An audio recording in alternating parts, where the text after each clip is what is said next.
Bonjour et bienvenue dans votre émission Vivre comme tout le monde, ou presque. Nous sommes aujourd'hui à l'Université Polytechnique des Hauts-de-France et on va tout de suite à la rencontre de Redouane. Il est le responsable référent des étudiants handicap. Redouane, bonjour et merci de nous accueillir donc ici à l'Université Polytechnique des Hauts-de-France. Alors vous êtes le responsable de l'antenne Relais Handicap. Oui, donc bienvenue ici à l'UPHF, bienvenue à la maison des services à l'étudiant et plus précisément pour notre service, le relais handicap des étudiants.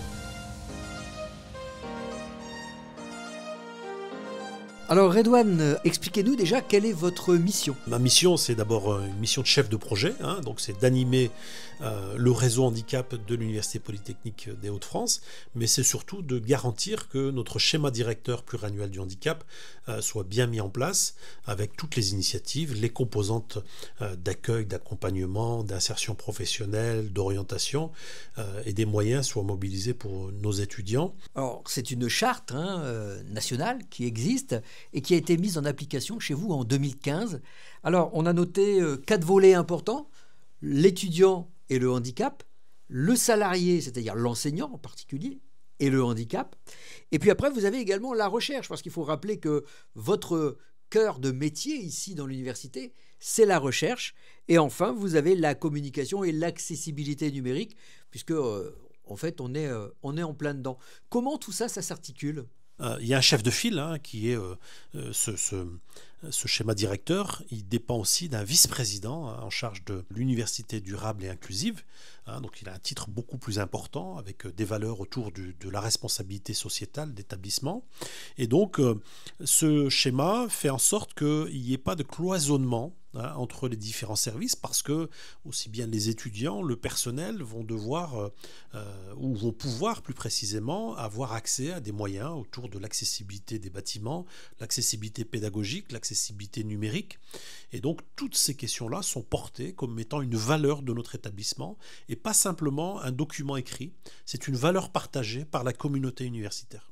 Alors vos actions sont multiples. Il y a encore quelque temps, vous receviez le professeur Axel Kahn, qui d'ailleurs a souligné à quel point vous étiez, et de loin, la meilleure université inclusive ici sur notre territoire.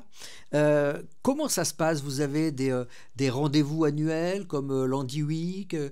Expliquez-nous un petit peu comment vous mettez tout ça en application. On a un marqueur qui est vraiment la semaine du handicap et du vivre ensemble à l'université. C'est une semaine qui se déroule en général au mois de mars avec une première initiative, comme vous l'avez dit tout à l'heure. Notre cœur de métier, c'est la recherche. Donc on va faire une thématique autour d'une conférence scientifique. Ensuite, on a une deuxième thématique, c'est vraiment une mise en situation où on a créé un modèle qui est un handidège, un déjeuner en situation de handicap, où on va volontairement créer les conditions d'un handicap pour des personnes. Et donc c'est vraiment une expérience sociale à vivre. Ensuite, on a la mobilisation de nos étudiants, notamment les étudiants en STAPS, en section sportive adaptée, qui vont venir créer des animations autour des activités sportives adaptées.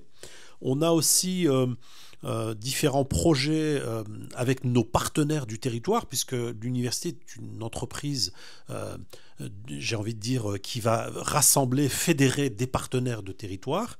On a nos associations partenaires avec qui on a des conventions, mais on a aussi nos partenaires avec qui on travaille au quotidien. Et du coup, ils viennent enrichir un petit peu cette semaine. Mais notre mission, c'est pas simplement de faire en sorte que les cours soient adaptés à l'étudiant. C'est aussi tout ce qui tourne autour de la vie de l'étudiant, la vie de campus. Exactement. La vie de campus, l'accessibilité aux activités sportives, la restauration, le logement et l'insertion professionnelle. J'insiste beaucoup sur l'insertion professionnelle parce qu'on forme les professionnels de demain et il faut qu'ils aient l'ensemble des outils, des moyens qui vont être nécessaires à une bonne insertion professionnelle. Et du coup, on va travailler avec des partenaires comme Cap Emploi, comme d'autres réseaux que l'on mobilise pendant ces différents projets. Alors, les étudiants qui ont besoin de vos services, soit ils viennent frapper à votre porte, ou mieux encore, puisque vous avez l'accessibilité numérique, vous leur avez permis également de prendre tout simplement rendez-vous comme on prendrait rendez-vous chez le médecin. Nos deux équipes qui ont travaillé main dans la main avec notre service de la direction du numérique ont créé une plateforme de rendez-vous qui permet à l'étudiant de ne pas forcément venir se déplacer en physique ici, mais à distance de pouvoir prendre son rendez-vous et de venir confortablement à son rendez-vous. Les rendez-vous peuvent aussi se gérer à distance pour certains troubles. Et donc ça donne un confort à nos étudiants, ça rend aussi accessible cette mission autour de l'accompagnement des étudiants en situation de handicap. Alors, il faut savoir que le Relais Handicap, en fin d'année, met toujours en place une enquête de satisfaction pour nos étudiants.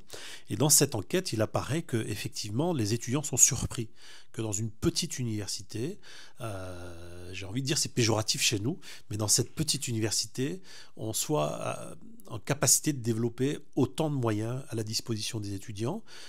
Ils sentent aussi un engagement important de la part des équipes. Et quand je dis des équipes, c'est pas simplement le Relais Handicap, c'est le centre de santé, c'est aussi les correspondants handicap dans les composantes, c'est aussi les équipes pédagogiques, mais il y a aussi des oubliés, les administratifs. J'ai envie de dire que les administratifs, c'est la courroie de transmission qui permet à toutes ces personnes d'être en harmonie et que ça fonctionne bien dans notre établissement.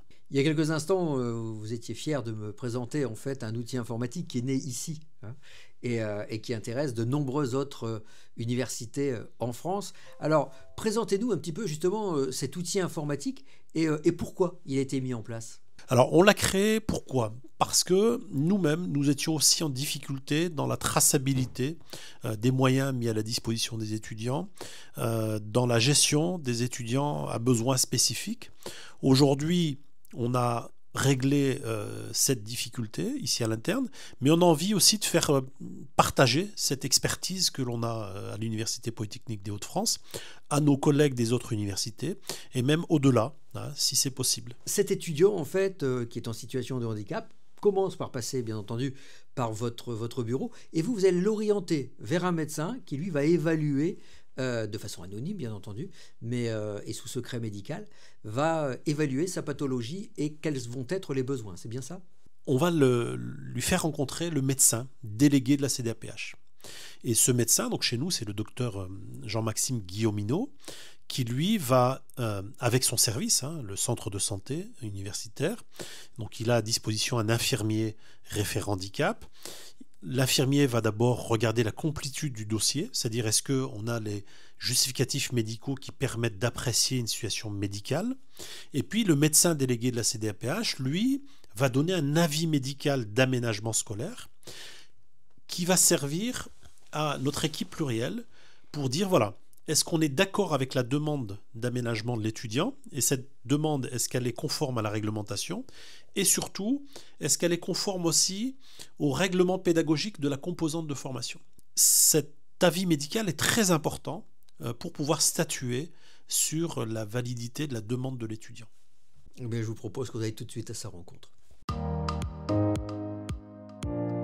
Nous avons beaucoup d'aménagements envisagés pour des pathologies aiguës ou chroniques, suivant plus ou moins de la durée est très variable, suivant qu'il s'agit d'un problème durable ou transitoire. Nous aménageons beaucoup ici à l'UPHF les étudiants en situation de difficultés psychiques et tout ce qui est troubles du neurodéveloppement, comme l'autisme, les troubles déficitaires de l'attention, les syndromes anxio-dépressifs, et tout ce qui peut ralentir l'étudiant dans le bon déroulement de ses études. Nous intervenons aussi pour aménager les étudiants concernant des pathologies chroniques, qui peuvent être le diabète, des maladies inflammatoires de l'intestin, de l'asthme, qui nécessitent un aménagement spécifique pour ces étudiants. Est-ce qu'il peut justement vous être amené à donner un diagnostic qui dirait voilà, cet étudiant ne peut pas malheureusement faire suivre son parcours de formation, ça doit s'arrêter ici parce que physiquement, il n'est pas apte à aller plus loin. Quand vraiment, très rarement, ce n'est pas possible, on interroge la composante d'études et on essaie d'avoir un entretien avec les enseignants afin de voir les limites des aménagements, mais c'est une situation très rare. Je m'appelle Laurine Dossi, je fais des études de lettres. Je suis en 2e année de licence lettres, arts et humanités. Comment avez-vous entendu parler du Relais Handicap ? Quand j'ai terminé ma prépa, je me suis renseignée sur le site de l'université justement par rapport à ça. Et j'ai vu qu'il y avait une rubrique relais handicap. Et donc j'ai pris contact, j'ai pris rendez-vous et j'ai rencontré les personnes sur place. Alors comment ça s'est passé concrètement dans la prise en charge ? Je suis arrivée, on a fait le rendez-vous. Les personnes du relais handicap, elles sont très, très à l'écoute dans la prise de contact, de communication avec, personnellement avec moi, ils ont été vraiment très sympas, oui.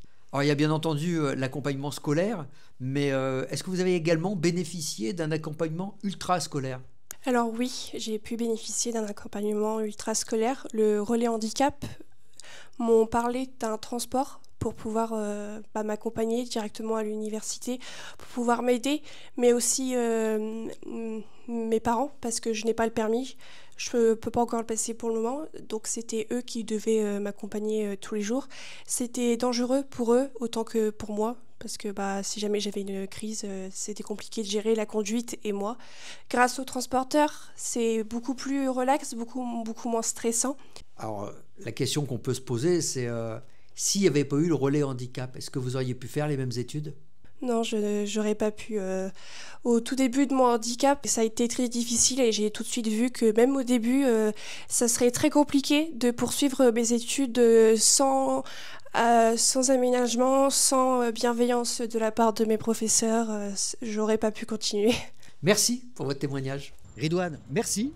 On y voit maintenant un petit peu plus clair sur comment sont pris en charge les étudiants dans votre université. Et croyez-moi, c'est un exemple pour beaucoup. Merci à vous, merci, c'était avec plaisir. Voilà, et bien nous on se donne rendez-vous la semaine prochaine sur WEO.